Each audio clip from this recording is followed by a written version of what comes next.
Арабский мир для европейского человека – это закрытая территория. На нее чужаки заходят чаще всего в ипостаси туристов, на которых не распространяются многие местные законы и запреты. Восточный колорит приезжие вкушают исключительно в роскошных и не очень отелях, ошибочно считая, что попали в сказку. Но странно было бы создавать у себя дома локальный рай только для иностранцев, не обустроив собственного. Поговорив людьми, живущими в Дубае, мы удивились угару и разврату, что происходит там, куда почти невозможно попасть ни одному, даже самому обеспеченному и отчаянному туристу. Арабский дрифт в Эр-Рияде – это просто детская забава по сравнению с тем, как развлекается богатая молодежь и самые богатые шейхи на побережье Персидского залива. В Дубае слишком много самого. Самое высокое в мире строение Бурдж-Халифа. Самый высокий в мире жилой дом Принцесс Тауэр. Крупнейший в мире торговый центр Дубай-Молл. Там же построена самая протяженная линия метро без машиниста, единственный на свете семизвездочный отель, крупнейшая на земле парковка и еще много всего самого и неповторимого. Гигантомания, подогреваемая нефтяными сверхприбылями и приправленная тягой местного населения к роскоши, стала фирменным стилем Дубая. А поскольку это, пожалуй, самый свободолюбивый эмират в АЭ, очевидно, что его не слишком обремененные бытовыми заботами жители проводят время с размахом и нарушением всех норм морали, а зачастую и закона. Самое безобидное развлечение у дубайской молодежи – тренировка соколов. Молодые люди выезжают в пустыню, запускают в небо голубя, насколько это позволяет длина шнурка, к которым он привязан, и пускают сокола. Хищник должен ловить голубей. Орнитологические сессии иногда перемежаются с заездами по пескам на внедорожниках, раз уж выбрались на природу, почему бы и не погонять.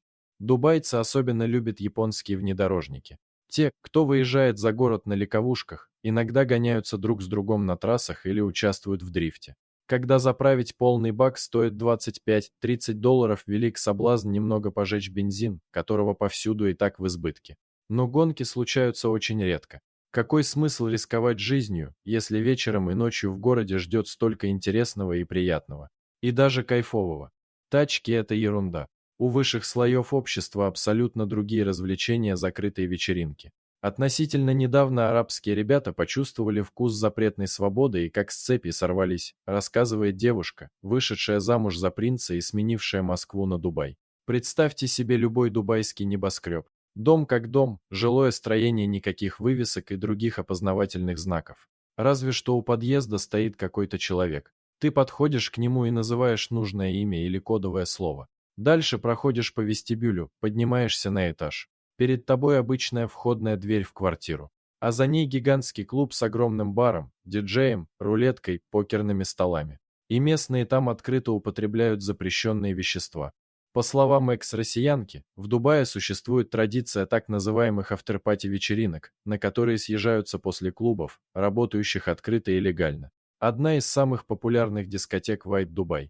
Частные тусовки проходят в засекреченных местах, и попасть туда со стороны почти невозможно.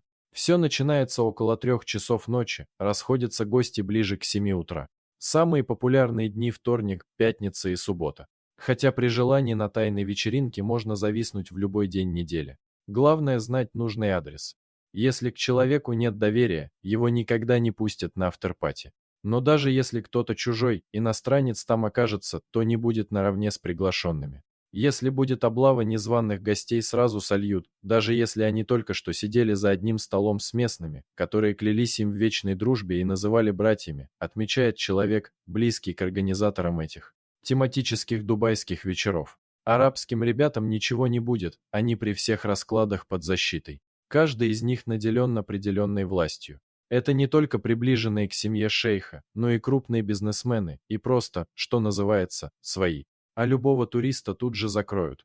Его воспринимают просто марионеткой, клоуном. На вопрос, кто же все это устраивает и контролирует, не опасаясь при этом наказания, собеседник сделал заговорщическое лицо и дал понять, что речь идет о приближенных к высшим властным кругам. Девушка не имеет права покупать в супермаркете спиртное даже там, где это не запрещено. В баре я могу напиться до любого состояния, но бутылку вина в магазине мне не продадут. В Дубае и местные, и туристы могут позволить себе немного больше, чем в других 6 эмиратах, входящих в АЭ. Кроме относительных поблажек в одежде, здесь еще есть приятное для любителей хорошо отдохнуть послабление доступности алкоголя. А легализованное спиртное всегда провоцирует на продолжение банкета.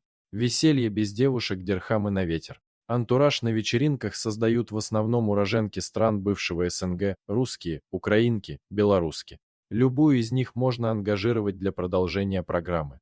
Но далеко не все барышни такие уж простые, многие из них знают себе цену. Арабских девушек на закрытых вечеринках нет. Подробностей об их досуге тоже минимум. С наступлением темноты в свет выходят европейки и сияют до утра на виллах, яхтах, в нелегальных клубах и казино. Спасибо за просмотр. Подписывайтесь на канал, где вы найдете еще много интересного. А также ставьте лайки и пишите комментарии, что думаете насчет этой истории.